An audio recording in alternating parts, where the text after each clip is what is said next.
کی باتیں ہوں اس میں اس کا لحاظ ضروری ہے، ان بندوں کی تذلیل نہ ہو، ذلت نہ ہو، رسوائی نہ ہو، ہے نا۔ اللہ تعالیٰ کی پسند نہیں ہے کہ جو بندہ گناہ کرتا ہے اس پر یہ اللہ تعالیٰ نے حرام کر دیا کہ اپنے گناہ کو ظاہر کرے، اس کے لیے گناہوں کو ظاہر کرنا جائز نہیں ہے۔ کسی کے پاس جا کے کہہ دے کہ مجھ سے فلاں گناہ ہو گیا، جو چھپا ہوا تھا اس نے ظاہر کیا، اس کا اظہار بھی ناجائز اور حرام ہے۔ کیا مطلب ہے کہ اس بندے کو اللہ تعالیٰ کے ساتھ تعلق ہے، اس کی وجہ سے اللہ تعالیٰ یہ پسند نہیں فرماتے کہ ہمارے بندے کا عیب اور کسی کو معلوم ہو جائے۔ بات سمجھ میں آتی ہے میرے دوست، ہے نا۔ اس لیے جو ہے گنہگاروں کی اصلاح کے لیے جو بیانات ہوتے ہیں اس میں اس کا لحاظ ضروری ہے، ان بندوں کی رسوائی نہ ہو، ذلت نہ ہو، ان کی تذلیل نہ ہو، یہ بھی ضروری ہے۔ بس باقی گناہوں کی شناخت بتائیں، گناہوں کی قباحت بتائیں، گناہوں کے نقصانات بتائیں، ہے نا۔ ہمارے بزرگوں کی یہی شان تھی، گناہوں کے نقصانات کو بتاتے تھے کہ بھائی دل کا ستیہ ناش ہو جاتا ہے اور اللہ تعالیٰ ناراض ہو جاتے ہیں اور جو ہے بے برکتی ہو جاتی ہے نا، اور عذاب نازل ہونے کا خطرہ ہے، دنیا ہی میں پکڑ ہو سکتی ہے، اگر دنیا میں پکڑ نہ بھی ہو تو آخرت میں تو گرفت ہو جائے گی۔ ہاں یہ کہ اگر اللہ تعالیٰ آپ کے کرم سے خود ہی معاف فرما دے، اس کا بھی ذکر کرنا ضروری ہے، کیونکہ حدیث پاک میں آیا ہے کہ اللہ تعالیٰ، قرآن پاک میں بھی آیا کہ اللہ تعالیٰ جسے چاہے معاف فرما دیں گے، جسے چاہے اللہ تعالیٰ عذاب دیں گے، ان کی مرضی ہے۔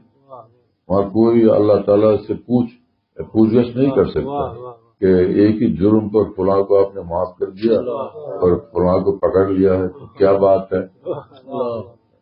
اس پر اللہ تعالیٰ سے پوچھنے کی کسی کو ہمت ہے نہ کوئی حق ہے، کوئی حق نہیں۔ اس لیے یہ معاملہ بہت عجیب ہے۔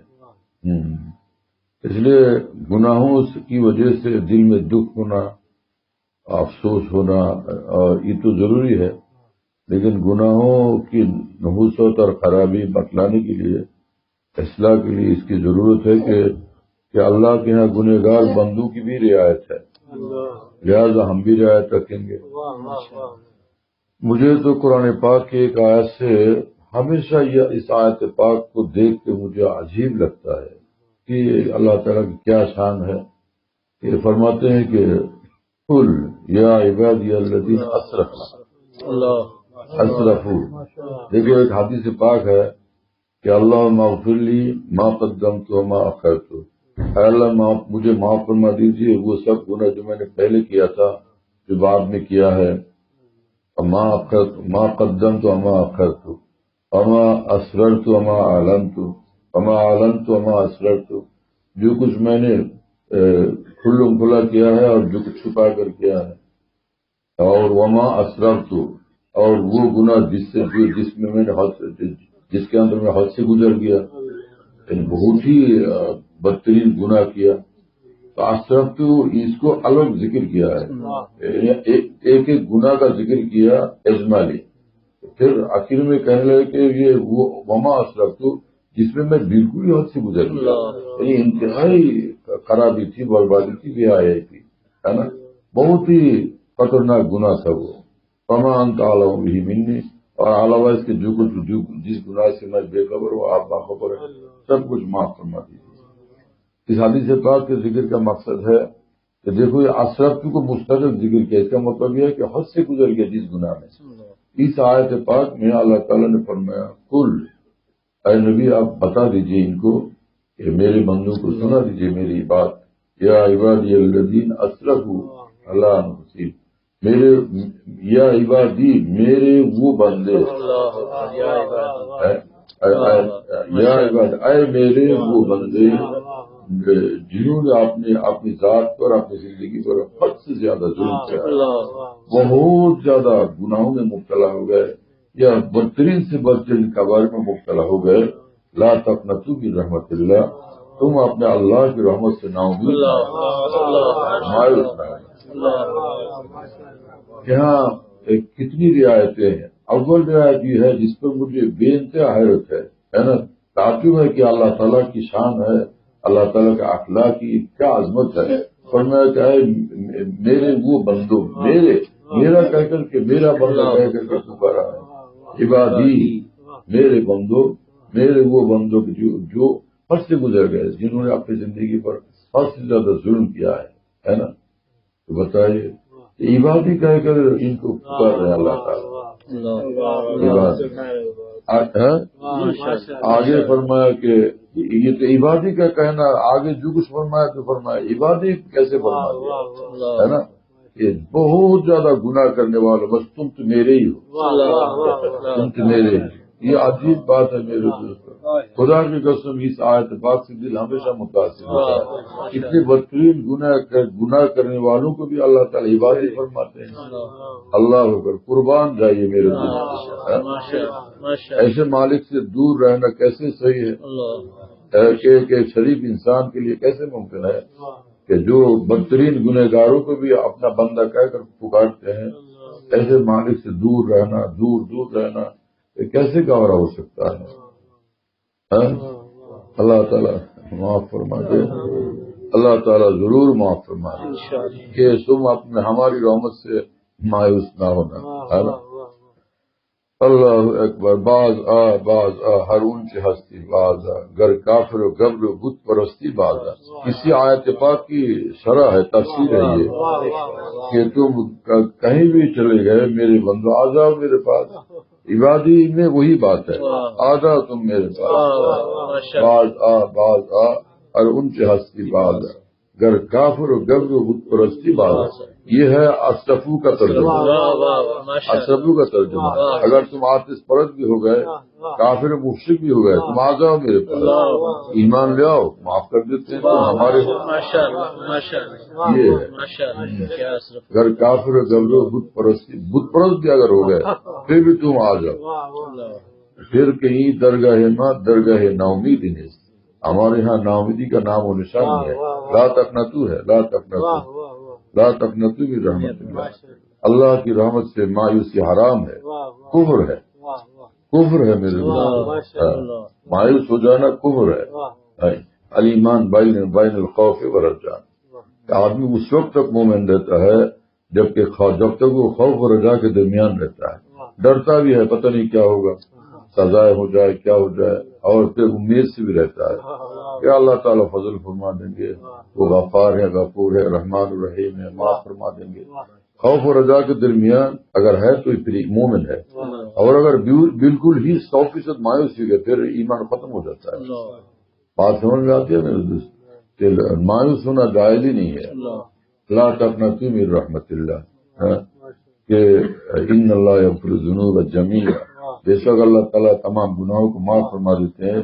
انہ هو الغفور الرحیم. اس لیے جو ہے گنہگاروں کی اصلاح کے راستے میں بھی ان کی عزت کی رعایت ضروری ہے.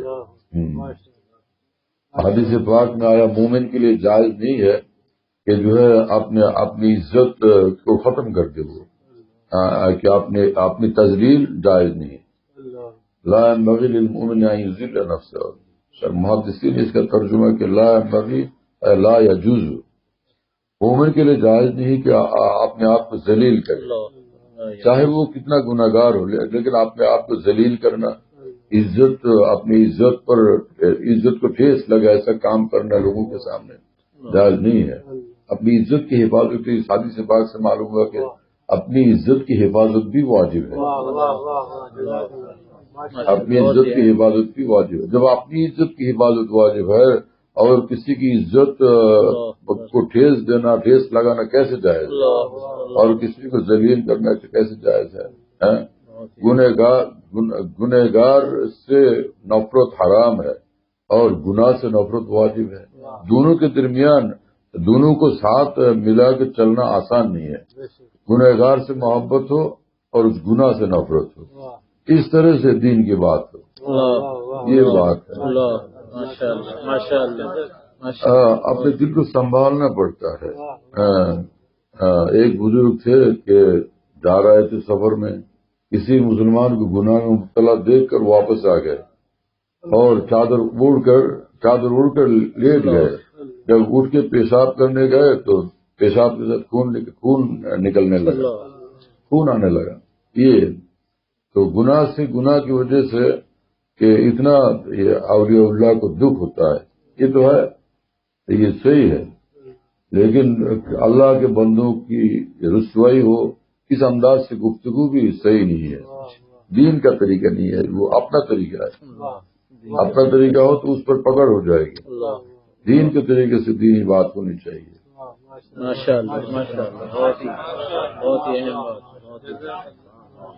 ہمارے آپ لوگوں نے دیکھا بھی ہے، بعض لوگوں نے، وہ ہمارے شاہ عبدالغنی صاحب پھول پوری رحمہ اللہ تعالیٰ کے ایک میزبان تھے دہلی میں، ہندوستان کے دہلی میں ایک میزبان تھے، میزبانی خوب کرتے تھے، انتہائی محبت کرتے تھے، لیکن داڑھی مونڈاتے تھے ہمیشہ،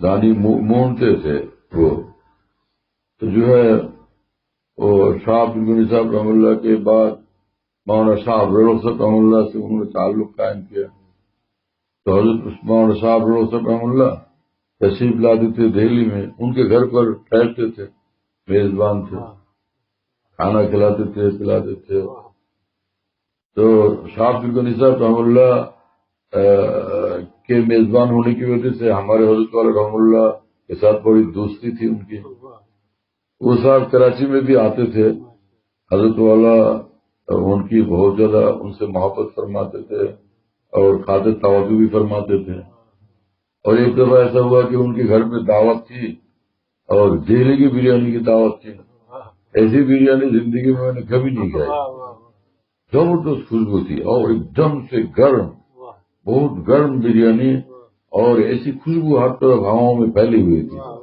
وہ بریانی یاد ہی آتی تھی، کوئی کھلائے تو ظالم سے۔ ہاں دہلی کی بریانی تھی میرے دوست، تو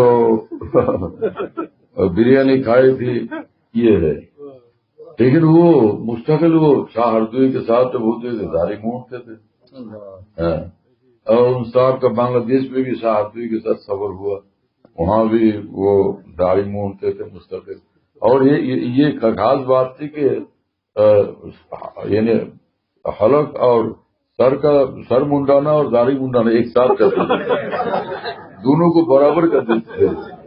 ہاں آدمی بہت سفید تھے، بہت رنگ کے، بڑے اجالے تھے، تو بس یہ کرتے تھے۔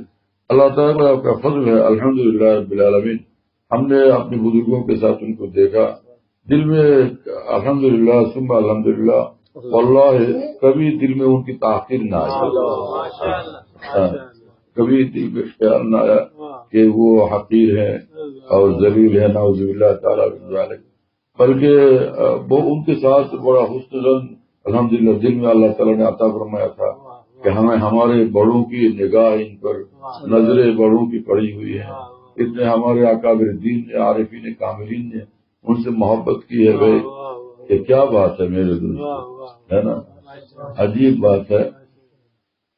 تو یہ ہے ہمارے حضرت والا رحم اللہ، تو جو لوگ داڑھی منڈاتے تھے ان سے کچھ فرماتے بھی تھے آخر عمر میں، ہے نا، لیکن قریب آئے تو حضرت والا کی بات ہی خاص تھی، جس سے فرما دیا وہ انہوں نے داڑھی لگی، ہے نا، خاص بات تھی حضرت والا رحم اللہ، خاص بات تھی حضرت والا کی، جس کو دیکھا داڑھی رکھ لیا، عجیب خاص بات ہے۔ لیکن یہ صاحب جو آتے تھے یہ ان کی رعایت فرماتے تھے حضرت والا، یہ کچھ نہیں فرماتے تھے ان سے بس، لیکن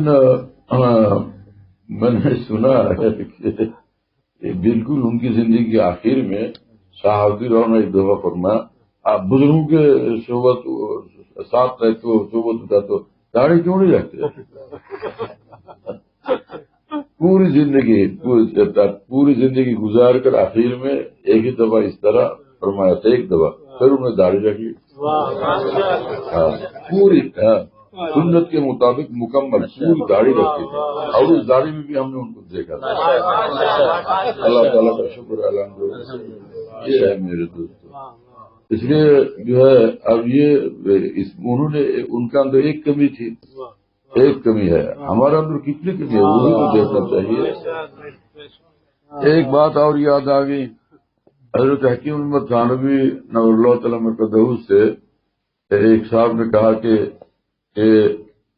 بیٹی کی شادی کی ضرورت ہے، دیندار لوگ ملتے ہیں، دیندار رشتہ ملتا ہے، تو یہ ہے کہ تو ساری چیزیں ہیں دینداری کی، لیکن یہ ہے کہ وہ کھاتے پیتے لوگ نہیں ہیں، مالدار نہیں ہیں، اور ہماری بٹیا کو بچپن سے ہمارے گھر میں چونکہ پلی ہے تو بہت ہی ناز نعمت میں پلی ہوئی ہے، نعمتوں میں پلی ہوئی ہے، اب وہاں جا کے گزارا مشکل ہوگا۔ اور اگر مالدار رشتہ ملتا ہے تو ایسا ہوتا ہے کہ اس لڑکے کی داڑھی نہیں ہے، تو حضرت حکیم احمد نے پوچھا کہ وہ نماز بھی پڑھتا ہے کہ نہیں، عقائد صحیح ہے کہ نہیں؟ ہاں عقائد تو صحیح ہے، عقائد بھی صحیح ہے اور نماز بھی پڑھتا ہے، وہ سب کچھ ٹھیک ہے، ایک ہی چیز کی کمی ہے کہ داڑھی نہیں ہے۔ حضرت تھانوی نے فرمایا تو بھائی اس کے اندر ایک ہی چیز کی کمی ہے، اور جس کے اندر داڑھی ہے پتہ نہیں اس کے اندر کتنی کمی ہے، جس کو آپ نے دیکھا کہ داڑھی کے ساتھ اس میں کتنی کمی ہے نا، ہمارا کتنی کمی ہے، یہ دیکھو کہ کسی میں کوئی عائب ہے تو کچھ عائب ہے، عیوب ہے، تو اس آدمی کے اندر ایک کمی ہے، لیکن وہ کیسا ہے، شریف ہے کہ نہیں؟ ہاں شریف خاندان ہے، تو پھر بھائی رشتہ جوڑ لو تو اس کے ساتھ شادی ہو جائے، امید ہے کہ وہ داڑھی بھی رکھ لے گا، کیونکہ شریف آدمی ہے، انشاءاللہ داڑھی بھی رکھ لے گا۔ اب یہ ایک کمی ہے بس، باقی سب چیزیں ٹھیک ہے، تو پھر وہ شادی ہو گئی، اس کے بعد چند دنوں کے بعد اس نے داڑھی بھی رکھ لی۔ اب جس کے اندر کوئی غلطی ہے، ہم دیکھتے ہیں کہ بھائی فلاں کے اندر کوئی بد نظری ہے، کیا ہے نا، یا کہ داڑھی نہیں ہے، تو اس کے اندر ایک عائب نظر آیا، لیکن آپ کی ذات کو دیکھو کتنے عیوب ہمارے اندر ہے۔ ہمارے حضرت مولانا شمس الحق صاحب فرید رحمہ اللہ نے اپنی مجلس میں دیکھا کہ ایک جوان آیا ہے، نوجوان، داڑھی منڈائے ہوئے آئے، اور جو ہے وہ پتلون میں آئے، اور کیا کہتے ہیں جو لٹکتے ہیں، ٹائی بھی ہے، تو داڑھی منڈائے ہوا بہت خوبصورت وہ نوجوان، اور شمس الحق فرید کا لوگ اٹھ کے کھڑے ہوئے اور آگے بڑھ کے ان سے معانقہ بھی اور قریب لا کے اپنے گدے پر ان کو بیٹھا لا۔ ان کے خادم جو تھے، خادم لوگوں کا جو حال ہوتا ہے نا، ایسی باتیں کرتے اور کسی کی ہمت نہیں ہوتی، تو وہ خادم تھے حضرت مولانا فضل الرحمان صاحب رحمہ اللہ، فرید پور کے، مدنی پور کے، تو انہوں نے خود مجھے یہ واقعہ سنایا ہے پورا۔ تو انہوں نے کہا کہ جب وہ لڑکا نوجوان چلا گیا، علماء بیٹھے ہوئے تھے، تو مولانا کہتے ہیں کہ میں نے کہا کہ حضرت یہ کیا قصہ ہے، اتنے علماء بیٹھے ہوئے ہیں، اب آپ ان کے سامنے ایک نوجوان داڑھی منڈائے ہوئے آیا، اور وہ بھی ٹائی میں، پتلون میں، اس سے آپ نے ایسی محبت کی کہ آپ نے گدے کو ساتھ بٹھائے ان کو، یہ کیا ہے؟ لوگ کیا سوچیں گے کہ بھائی داڑھی نہیں ہے؟ تو مولانا شمس الحق صاحب فرید رحمہ اللہ نے فرمایا کہ فضل الرحمان داڑھی تو ہے لیکن تمہیں نظر نہیں آتی، داڑھی ہے ان کی لیکن تمہیں نظر نہیں آتی، مجھے تو داڑھی نظر آتی ہے۔ اتنا ہی فرمایا تھا حضرت نے۔ تو بعد میں وہ صاحب جو ہے وہ میرے شیخ رحمہ اللہ سے بیعت ہو گئے تھے، وہی نوجوان صاحب، وہ نوجوان کہاں تھے، تقریباً میرے والد صاحب کی عمر کے تھے، تو ان کا نام بھی عبد المتین تھا، حاجی عبد المتین، بہت بڑی فیکٹری کے مالک تھے وہ. تو ماشاءاللہ بالکل سنت کے مطابق داڑھی جناب، سر پہ ٹوپی اور جبہ اور ہاتھ میں تسبیح، ہر وقت ہاتھ میں تسبیح اور تسبیح ذکر اللہ میں مشغول ہے نا. روزانہ فجر کے بعد ایک ایک گھنٹہ قرآن پاک کی تلاوت میں مشغول. پھر اشراق پڑھتے تھے اور تلاوت کر کے اشراق پڑھتے تھے، ذکر کرتے تھے، دعائیں مانگتے تھے. اس کے بعد کہیں ناشتہ کرتے تھے. سارا یہ سب کام پورا کر کے پھر ناشتہ کرتے تھے. فیکٹری کے لیے جب نکلتے تھے ہاتھ میں تسبیح ہے. چہرہ اتنا خوبصورت لگتا تھا داڑھی میں، کیا کہیے. بنگلہ میں جو یہ ہم نام جو ہوتا ہے نا، ہم نام، اس کو میتا کہتے بنگلہ میں. میتا کہتے. تو مجھے دیکھ کے کہتے میتا کیا حال ہے، خیریت ہے. دیکھا آپ نے کہ حضرت نے فرمایا تھا کہ داڑھی ہے، مجھے نظر آتی ہے، آپ کو نظر نہیں آتی. واقعی بات تو صحیح تھی.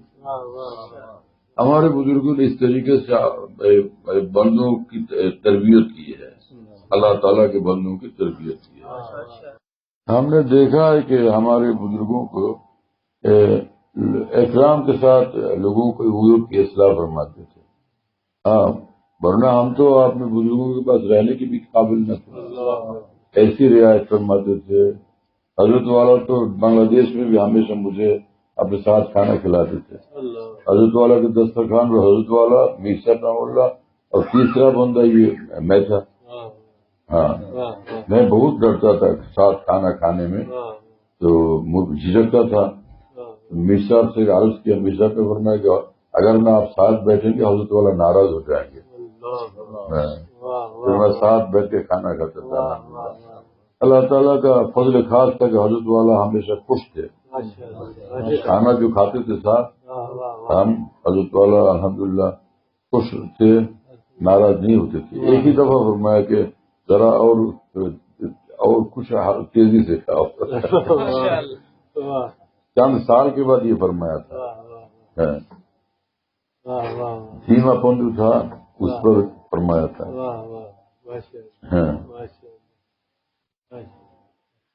میں بہت ڈرتا تھا کہ بادشاہ کے ساتھ بیٹھنا کچھ آسان تو نہیں ہے. بادشاہ کے ساتھ رعایا کا بیٹھنا کیسے ممکن ہے.